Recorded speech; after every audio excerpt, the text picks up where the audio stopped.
आप सबों को वंदन करते हुए यहाँ के स्थान देवता, वास्तु देवता, ग्राम देवता, क्षेत्रपाल देवता, समस्त देवी देवताओं को नमन करता हूँ। प्रथम पूज्य देव गणपति गणेश जी महाराज का आह्वान करता हूँ तथा उनसे प्रार्थना करता हूँ कि हे गणेश जी महाराज, आप इस कथा स्थल पर पधार कर इस स्कंद पुराण के कथा को श्रवण कर आवाई समस्त देवी देवताओं को आने का मांग। मैं यहाँ के स्थान देवता, वास्तु देवता, ग्राम देवता, क्षेत्रपाल देवता और समस्त देवी देवताओं को आह्वान करता हूँ कि इस स्कंद पुराण कथा स्थल पर पधार कर अपना आसन ग्रहण करें और श्रवण कर हमें आशीर्वाद प्रदान करें। मैं अपने भोलेनाथ और मैया पार्वती से अनुरोध करता हूँ कि गौर बिंदोरा का आसन ग्रहण करें और भावपूर्वक हमें आशीर्वाद प्रदान करें। मैं अपने पूर्वजों को नमन करते हुए तथा अपने श्रोताओं के पूर्वजों को नमन करते हुए उनसे भी इस कथा में उपस्थित श्रवण कर आशीर्वाद देने का अनुरोध करता हूँ। मैं आकाश राजगढ़िया बंसल गोत्रोत्पन्न हम उमा शंकर नारायणी देवी कांता राजगढ़िया का पुत्र, आचार्य संगीत के सिंह जी महाराज सांवरिया बाबा महामंडेश्वर चतुर्थ संप्रदाय के अध्यक्ष मेरे गुरु, उनको वंदन करते हुए तथा मैं पंडित प्रदीप जी मिश्रा को बारंबार धन्यवाद देते हुए उनका अनुरोध करते हुए कि वह उनके ही मार्गदर्शन से मैं इस पुराणों की ओर बढ़ पाया। मैं आप सबों को वंदन करते हुए बाबा भोलेनाथ को स्मरण करते हुए उनसे प्रार्थना करता हूँ कि हे बाबा, यह स्कंद पुराण का श्रवण कर सभी को लाभ प्रदान करें। मुझसे जुड़े मेरे बंधु बांधव, हित नातेदार सब पर अपनी अखंड कृपा बनाए रखें। मेरे श्रोताओं के सभी कष्टों का हरण करें और जो भी जिस भी भाव से इस कथा का श्रवण करे उनको उस कथा का फल प्राप्त हो।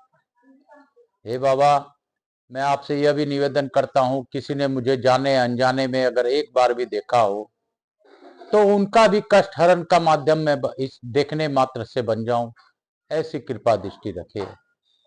हे बाबा, मुझसे कोई भूल हो रही हो तो क्षमा कर दीजिएगा। सच में मैं कुछ भी नहीं जानता, मैं तो अबोध बालक हूँ। बस आपके नाम का सहारा है मेरे पास और दुनिया में कुछ नहीं। यही सत्य है। मैं इसी सहारे आप नैया पार करता हूँ और इस शिव महापुराण के उपरांत स्कंद पुराण का भावपूर्वक पाठन कर रहा हूँ, सुना रहा हूँ। इसके लिए मुझे आप प्रसन्न रहिए, मुझ पर आशीर्वाद बनाए रखिए। हे बाबा, मुझसे कोई त्रुटि होती भी हो तो बच्चा समझकर माफ कर दीजिए। काल हर दुख हर दारिद्र कष्ट हर हर हर महादेव। आज दिनांक 17 जून 2024, दिन सोमवार, मेरे महादेव जी का वार, और आज की दिन एकादशी है। निर्जला एकादशी भी लोग कहते हैं, लेकिन हमारे हिंदुस्तान में आज भी लोग एकादशी का व्रत रखेंगे और कल एकादशी संग द्वादशी का मिलन है, संधि है। तो यह अद्भुत दिवस कल है। जिस प्रकार कल गंगा अवतरण दिवस था, गंगा अवतरण के दिन बहुत ही अद्भुत संजोग बन रहा था। उसमें सभी स्वार्थ सिद्धि योग भी बना था और जिसने भी स्नान किया उसको पुण्य तो प्राप्त हुआ ही है। इसके उपरांत कल एकादशी द्वादशी है।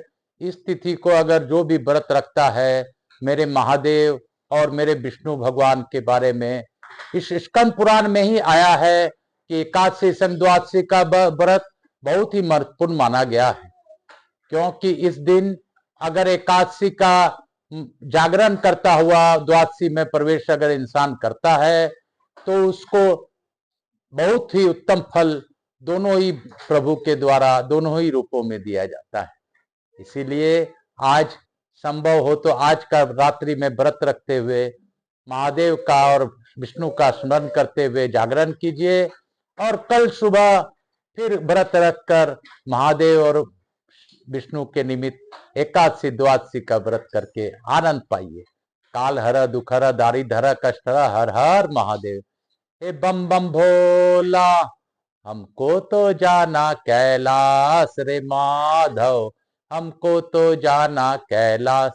हे बाबा हमको तो जाना कैलाश, बोल बम का नारा है, बाबा ही एक सहारा है, बोलो बम बोलो बम बोलो बम बोलो बम, रास्ता कम बोलो बम बोलो बम बोलो बम, रास्ता कम, मोछ वाला बोल बम, दाढ़ी वाला बोल बम, सानवी भी बोले बोल बम, निधि भी बोले बोल बम, बोलो बम बोलो बम बोलो बम, अरे बम बम बम बोलो बम, मोछ वाला बोल बम, दाढ़ी वाला बोल बम, बाल वाला बोल बम, जटा वाला बोल बम, बोलो बम बोलो बम बोलो बम, नच के बम गा के बम, बोलो बम बोलो बम, हर हर महादेव। गंगा गंगा शिव गंगा, गंगा स्नानम हम करिष्येत, तत्पश्चात स्कंद पुराण पढ़िष्येत। बोलो गंगा माता की जय, बोलो शानवी मैया की जय, बोलो हर हर महादेव, हर हर महादेव, हर हर महादेव, हर हर महादेव, हर हर महादेव, हर हर महादेव, हर हर महादेव, हर हर महादेव। मेरे साथ मेरी सानवी भी आज हर हर महादेव करते हुए मुस्कुरा रही है।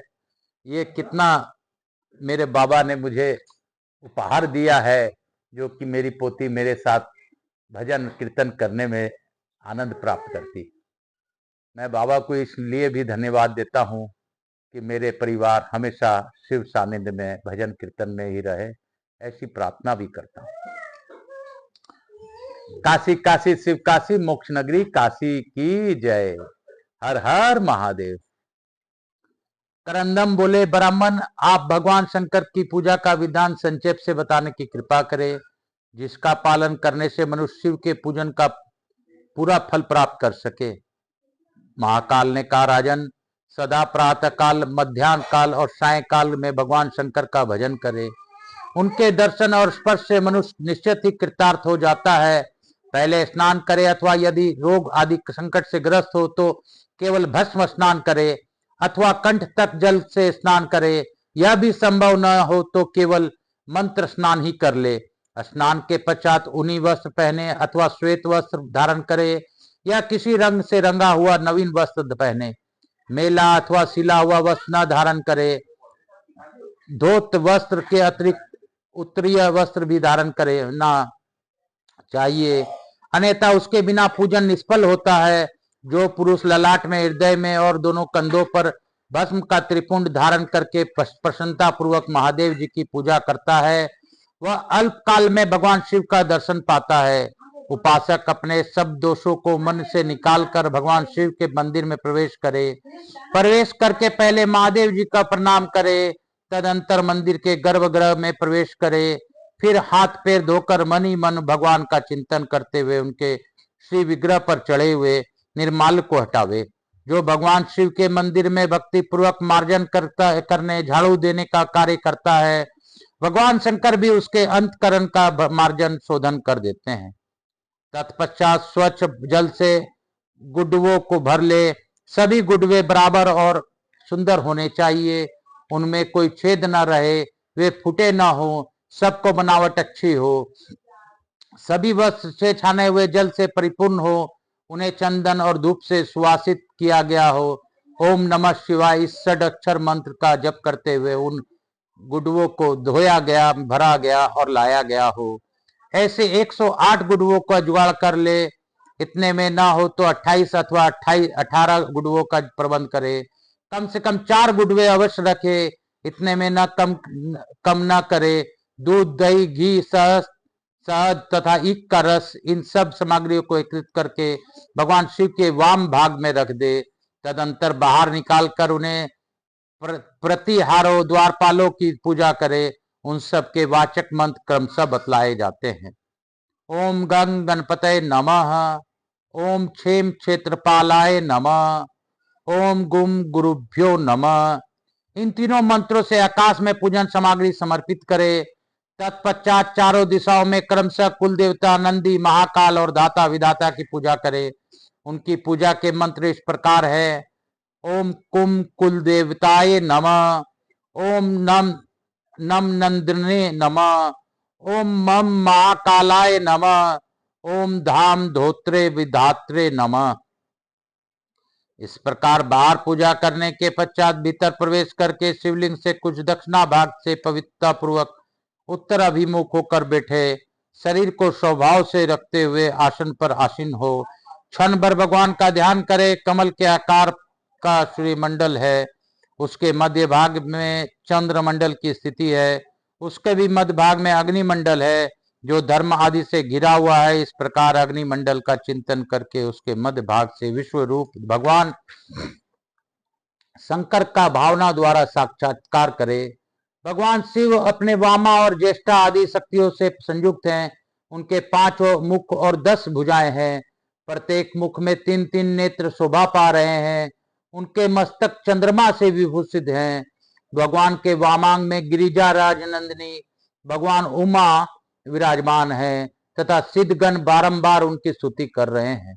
इस प्रकार भगवान शिव का ध्यान करें। राजन, ध्यान के पश्चात शंकर जी की सेवा में पाद और अर्घ निवेदन करें।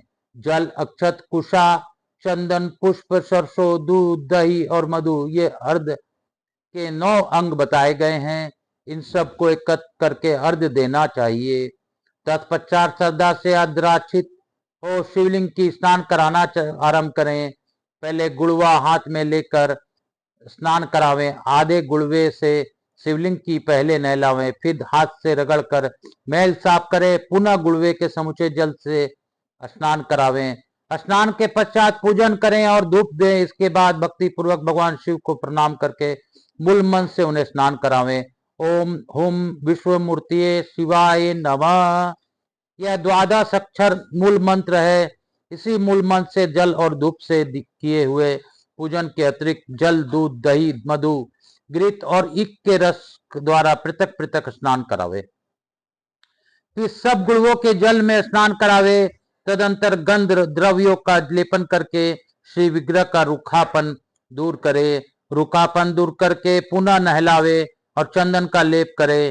तत्पश्चात भांति भांति के पुष्पों से पूजन करे। उसकी विधि सुनो। आधार पीठ के अग्नि कोण वाले पाये में ओम धर्माय नमः, इस मंत्र से धर्म की पूजा करें। नेत्रिक कोण में वाले पाये में ओम ज्ञानाय नमः, इस मंत्र के द्वारा ज्ञान का पूजन करें। इसी प्रकार वायव कोण में ओम वैराग्याय नमः, ईशान कोण वाले पाये में ओम ऐश्वराय नमः, पूर्व दिशा वाले पाये में ओम अर्धमाय नमः, दक्षिण में ओम आज्ञानाय नमः, पश्चिम में ओम अवैराग्याय नमः, उत्तर में ओम अनेश्वर्याय नमः। इन मंत्रों द्वारा क्रमशः वैराग आदि की पूजा करें।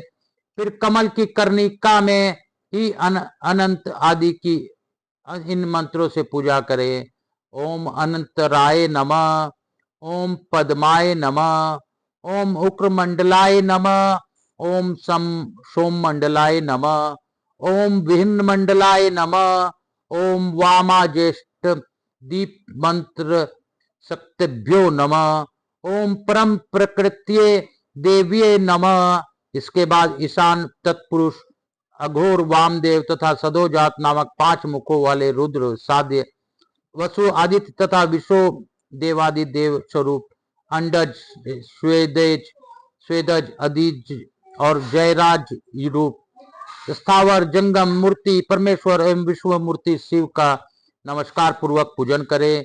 मंत्र इस प्रकार है: ओम ईशान तत्पुरुषा घोर वामदेव सदोजात पंच वाक्यत्राय रुद्र साध्य वस्वादित्य विषवे देवाधिदेव रूपायांड डज स्वेदे जो भी दज जज रायुज रूप स्थावर जंड गम मूर्तिये परमेश्वराय ओम हुम विश्व मूर्तिये शिवाय नमः। तत्पश्चात ओम त्रिशूल, धनु, खड़ग, पाल, कोठोरोभ्यो नमः, इस मंत्र से त्रिशूल आदि की पूजा करे। तदंतर जलाधार के मुख भाग से ओम चंडी शिवाय नमः, इस मंत्र के द्वारा चंडीश्वर की पूजा करे। इस प्रकार विधि पूर्वक पूजन करके भगवान शिव को अर्घ्य निवेदन करे। हे महादेव जी, जल, अक्षत, फूल और इन उत्तम फलों से युक्त यह अर्घ्य ग्रहण कीजिए। पूजा की पूर्ति के लिए मैं इसे समर्पित करता हूँ। इस प्रकार अर्घ्य देने के पश्चात यदि अपने में शक्ति हो तो धन के द्वारा भी भगवान का पूजन करे। इसके बाद क्रमशः धूप, दीप और नैवेद्य निवेदन करे, घंटा बजावे और आरती करे। देवादिदेव महादेव जी के ऊपर शंख आदि वाद्यों की ध्वनि के साथ आरती घुमानी चाहिए। जो देवादिदेव त्रिशूलधारी भगवान शिव की आरती का दर्शन करता है वह समस्त पापों से मुक्त हो जाता है। फिर जो स्वयं ही भगवान की आरती उतारेगा उसके लिए तो कहना ही क्या है। जो भगवान शिव के समीप नृत्य, संगीत तथा वाद इन तीनों का आयोजन करता है उस पर भगवान शिव बहुत संतुष्ट होते हैं, क्योंकि गीत और वाद्य का फल अनंत होता है। तदंतर अनेक प्रकार के स्तोत्रों द्वारा महादेव जी की स्तुति करके दंड की भांति पृथ्वी पर गिरकर प्रणाम करे और देवेश्वर शिव से अपने अपराधों के लिए क्षमा प्रार्थना करते हुए कहे, भगवान मुझसे जो सुकृत अथवा दुष्कृत हुआ है उसके लिए आप क्षमा करें। जो इस प्रकार भगवान शंकर का विशेषतः इस महाकाल लिंग का पूजन करता है वह अपने पिता, पितामह और पर पितामह का सब पापों से उद्धार करके चिरकाल तक रुद्र लोक में निवास करता है। इस विधि से भगवान महेश्वर का उपासक होकर और सदाचार में स्थित रहने का व्रत लेकर जो मनुष्य बंधन से छूटने के लिए तन्मय होकर भगवान शिव का पूजन करता है वह सब पापों से छूटकर शिवलोक में जाता है। जो इस प्रकार भगवान शंकर की पूजा करता है उसने मानो समस्त संसार को तृप्त कर दिया।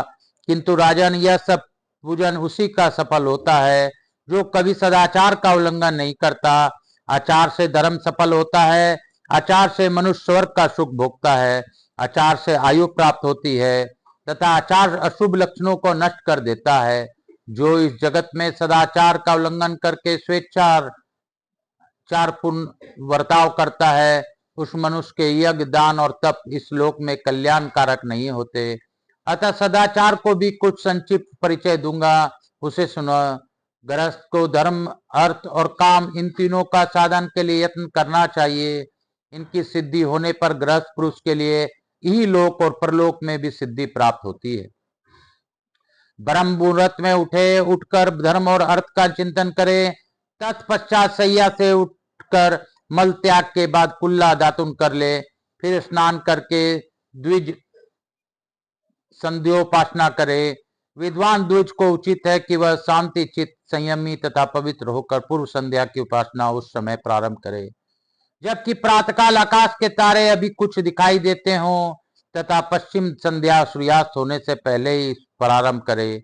इस प्रकार न्याय पूर्वक संध्योपासना करते रहे। आपत्ति काल के सिवा कभी भी संध्या कर्म का परित्याग नहीं करना चाहिए। राजन, झूठ, असत, प्रलाप तथा कठोर भाषण सदा के लिए त्याग दे। दुष्ट पुरुषों की सेवा, नास्तिकवाद तथा असत शास्त्रों को भी सदा के लिए छोड़ दे। दर्पण में मुंह देखना, दातुन करना, बाल संवारना और देवताओं की पूजा करना इन सब कार्यों की महर्षि ने पूर्वा में करने योग्य बताया है। पलाश की लकड़ी का आसन, खड़ाऊं और दातुन भी वर्जित है। विद्वान पुरुष आसन को पैर से न खींचे, एक ही साथ जल और अग्नि को न ले जाए, गुरु देवता तथा अग्नि के सम्मुख पांव न फैलाए। चौराद, चैत्य वृक्ष, देवालय, सन्यासी, विद्या में बढ़े हुए पुरुष, गुरु तथा वृद्ध जन इन सब को अपने दाहिने करके चलना चाहिए। धर्मज्ञ पुरुष को आहार, विहार और मैथुन ओट से रहकर ही करना चाहिए। इसी प्रकार अपनी वाणी और बुद्धि की शक्ति, तपस्या, जीविका तथा आयु को अत्यंत गुप्त रखना चाहिए। दिनों में उत्तर दिशा की ओर मुंह करके मल और मूत्र का त्याग करना चाहिए तथा रात में दक्षिण दिशा की ओर मुंह करके करना चाहिए। ऐसा करने से आयु नहीं घटती। अग्नि, सूर्य, गौ, व्रतधारी पुरुष, चंद्रमा और जल के सम्मुख तथा संध्या के समय मल मूत्र त्याग करने वाले मनुष्य की बुद्धि नष्ट होती है। भोजन, शयन, स्नान, मल मूत्र का त्याग तथा सड़कों पर भ्रमण करने पर दोनों पैर और मुंह इन पांचों को भली भांति धोकर आचमन करें। नदी में, शमशान में, भूमि में, राख पर, गोबर पर, सोते बोए हुए खेत में तथा हरी भरी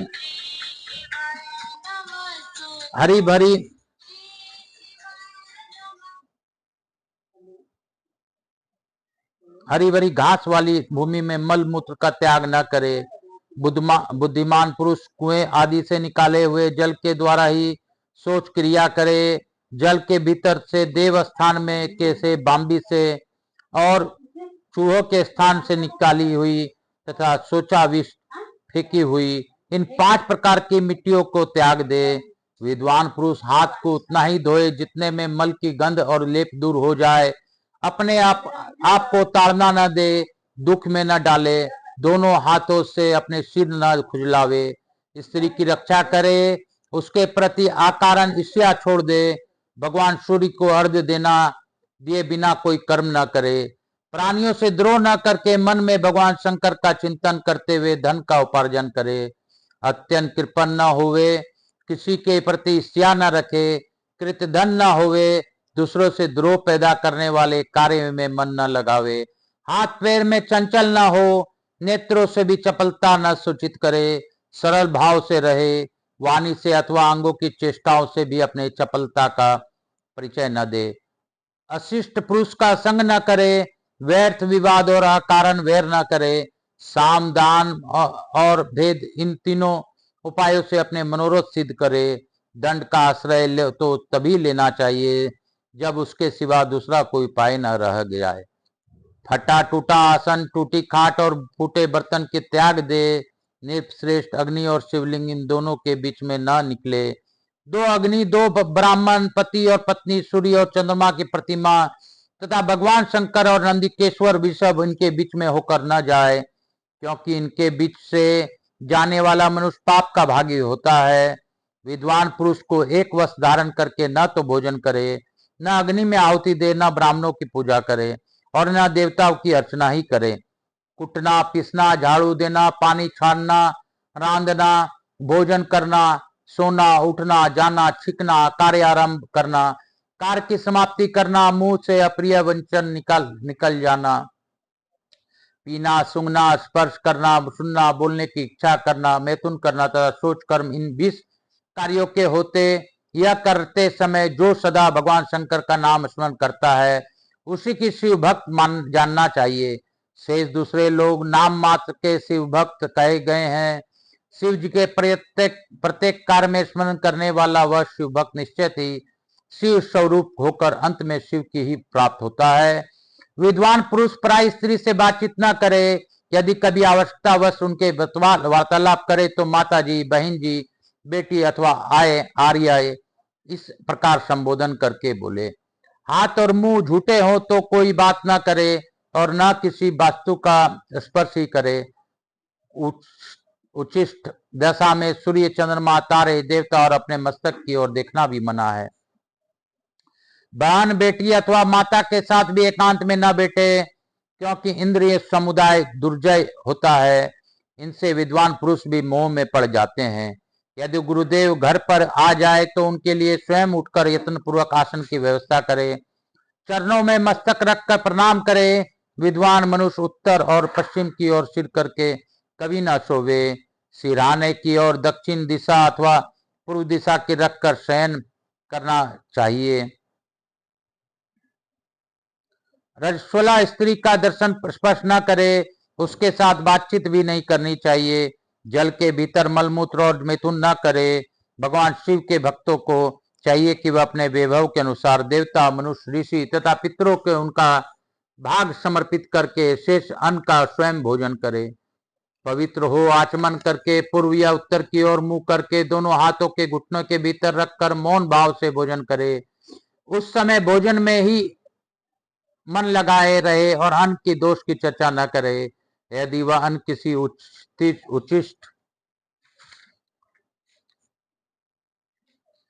उचिष्ट आदि दोष से दूषित हो गया हो तो उसे दोष के प्रकट करने में कोई हानि नहीं है।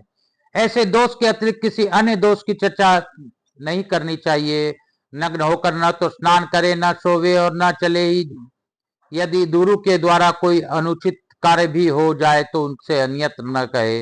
वे क्रोध में हो तो उन्हें मनावे। दूसरे लोगों को मुख से भी गुरु की निंदा न सुने। सैकड़ों कार्य छोड़कर भी धर्म की कथा वार्ता सुने। प्रतिदिन धर्म चर्चा श्रवण करने वाला मनुष्य अपने अंतकरण को उसी प्रकार शुद्ध कर लेता है जैसे नित्य प्रति झाड़ू देने अथवा सफाई करने से घर और दर्पण स्वच्छ होते हैं। सायकाल और प्रातःकाल अतिथि की पूजा करके भोजन करना चाहिए। दोनों संध्याओं के समय सोना, पढ़ना और भोजन करना निषिद्ध है। संध्या काल में मोहवश भोजन करने वाला मनुष्य शराबी के तुल्य माना जाता है। स्नान करके मनुष्य अपने बालों को न फटकारे। मार्गों में छिकने और थूकने पर अपने दाहिने कान का स्पर्श करे तथा मन ही मन समस्त प्राणियों को से इस अपराध के लिए क्षमा मांगे। नील का रंगा हुआ वस्त्र न पहने। कपड़े को उल्टा करके न पहने। मलिन वस्त्र त्याज्य है तथा उसका कोर या किनारा न हो। ऐसा वस्त्र भी धारण करने योग्य नहीं है। हाथ, मुंह और दोनों पैर धोकर आसन पर बैठे। दोनों हाथ घुटनों के भीतर रखकर 3 बार आचमन करे। 2 बार मुंह पोछे। फिर जल से मुंह, आंख, कान, नाक और मस्तक के स्पर्श करे। पुनः 2 बार आचमन करके सब कर्म करे। छींक और थूक आने पर, दांत में अन्न आदि लगे रहने पर तथा पतितों के साथ बातचीत करने पर अवश्य आचमन करना चाहिए। विद्वान पुरुष को सदा तीनों वेदों का स्वाध्याय करना चाहिए तथा धर्म पूर्वक धन का उपार्जन करके आत्म कल्याण के लिए यत्न पूर्वक भगवान का यजन करना चाहिए। बुद्धिमान पुरुष को उचित है कि वह नीच श्रेणी के मनुष्य के लिए भी कभी अनादर सूचक तू का प्रयोग न करे। गुरुजनों के लिए तू कह देना या उनका वध कर डालना दोनों बराबर है। सत्य बोले, मित्र भाव से रहे, सदा ऐसी बात बोले जो दूसरों को संतावना देने वाली हो। परलोक में जो हितकर हो उसी कार्य में गंभीर बुद्धि वाले पुरुषों को अपने शरीर और मन लगाना चाहिए। स्वच्छ इंद्रियों वाले पुरुषों को तीर्थ स्नान, उपवास, व्रत, सत्य पात्र को दिए गए दान, होम, जप, यज्ञ, शिव पूजा तथा देवताओं की विशेष पूजा आदि के द्वारा सदा अपने अंतकरण का शोधन करना चाहिए। राजन, जिस कार्य को करते समय अपने आत्मा को घृणा न हो तथा जो महात्मा पुरुष के लिए गोपनीय, छिपाने योग्य न हो, वह कार्य अनासक्त भाव से अवश्य करनी चाहिए। यह मैंने तुमने संक्षिप्त रूप में सदाचार का किंचन मात्र वर्णन किया है। शेष बात तुम्हें स्मृतियों और पुराणों में सुननी चाहिए। इस प्रकार भगवान शिव के प्रति के लिए धर्माचरण करने वाला सदा गृहस्थ को इही लोक में धर्म, अर्थ और काम की प्राप्ति होकर परलोक में उसका परम कल्याण होता है। नारद जी कहते हैं, अर्जुन, जब महाकाल जी की इस प्रकार भांति भांति के धर्म का उपदेश कर रहे थे उस समय आकाश में बड़ा भारी शब्द हुआ। तदंतर महाकाल भगवान शिव के परम धाम को चले गए। कुरुनंदन, इस प्रकार इस महालिंग का आविर्भाव हुआ है। महाकाल का यह कूप और सरोवर भी परम पवित्र सिद्धिदायक है। कुंती नंदन, जो मनुष्य यहाँ इस लिंग की आराधना में संलग्न होते हैं, महाकाल उन्हें अपने हृदय से लगाकर भगवान शिव की सेवा में प्रस्तुत करते हैं। अर्जुन, इस प्रकार महिसागर, संगम तीर्थ में ये 7 लिंग प्रकट हुए। जो श्रेष्ठ मानव इस प्रसंग को पढ़ते और सुनते हैं वे भी धन्य है। बोलो शंकर भगवान की जय। बोलो काशी विश्वनाथ की जय। बोलो काशी काशी शिव काशी मोक्ष नगरी काशी की जय। मैं गुरु आज्ञा लेके आज की कथा को यहीं पे विराम दूंगा और आप सबको वंदन करते हुए यही कहूंगा कि आज जिस प्रकार शिव पूजा और शिव पूजा के उपरांत किस प्रकार गृहस्थ आश्रम में रहना चाहिए, इसका वर्णन आज नारद जी ने अर्जुन को बताया, जो कि मैंने इस स्कंद पुराण के ग्रंथ से आपको सुनाया है। प्रयास हमें ये इसी प्रकार जीने की करना चाहिए। बाकी जैसा मेरे भोलेनाथ की इच्छा और आपकी इच्छा, क्योंकि भगवान तो संभावी है, हमेशा प्रसन्न ही रहते हैं। काल हर, दुख हर, दारिधर, कष्ट हर, हर हर महादेव, शंभो शंभो शंभो शंभो। हे भोलेनाथ, सबकी रक्षा कीजिए। मैं लघु आरती करूंगा, उसके उपरांत आज की कथा को विराम दूंगा। हे भोला बम बम भोला, नाचे मेरा भोला बम बम भोला। बोल बम का नारा है, बाबा ही एक सहारा है। बोलो बम बोलो बम, बोलो बम बोलो बम, नाच के बम गा के बम, बोलो बम बोलो बम, नाच के बम गा के बम, बोलो बम बोलो बम, नाच के बम गा के बम, बोलो बम बोलो बम। बोल बम का नारा है, बाबा एक सहारा है। बोलो बम बोलो बम, बोलो बम बोलो बम, नाच के बम गा के बम। कर्पूर गौरम करुणावतारम संसार सारम भुजगेंद्रहारम सदा वसंतम हृदयारविंदे भवम भवानी सहितम नमामि। श्री राम जय जय राम, श्री राम जय जय राम, रघुपति राघव राजा राम। श्री राम जय। यहाँ के स्थान देवता, वास्तु देवता, मातृ देवी व पितृदेव व सब पितृ देवताभ्याम नमो नमः। मातृ देवी व पितृदेव व सब पितृ देवताभ्याम नमो नमः। मेरे भोलेनाथ की जय, मेरे पार्वती मैया की जय, गणेश जी महाराज की जय, कार्तिकेय भगवान की समस्त देवी देवताओं की जय, स्कंद पुराण की जय, भक्तवत्सलाय की जय। श्री शिवाय नमस्तुभ्यम। हर हर महादेव। काल हर दुख हर दारी धर कष्ट हर, हर हर महादेव। मैं प्रथम पूज्य देव गणपति गणेश जी महाराज को प्रार्थना पूर्वक अनुरोध करता हूँ, हे लक्ष्मी जी महारानी, रिद्धि सिद्धि जी, कुबेर जी महाराज, शुभ लाभ जी, हमारे यहाँ निवास कर अखंड कृपा हमारे परिवार पर बनाए रखें और सब पर कृपा बनाए रखें। आवाहिक समस्त देवी देवताओं से अनुरोध करता हूँ कि आप हमें आशीर्वाद प्रदान कर अपने स्थान को गमन करें, पुनः बुलाने पर पधार कर आशीर्वाद दें। मैं अपने भोलेनाथ मैया पार्वती को कोटि कोटि धन्यवाद देता हूँ कि उन्होंने गौर बिंदोरा के रूप में इस कथा का श्रवण किया। मुझसे जैसी भी कथा हो सकी बाबा मैंने सुनाया है। आगे आप प्रसन्न होइए, सभी को आशीर्वाद दीजिए, सभी का कष्टों का हरण माध्यम बन जाइए। काल हर दुख हर दारी धरा कष्ट हर, हर हर महादेव। मैं गुरु आज्ञा लेके आज की कथा को यहीं पे विराम देता हूँ। हर हर महादेव।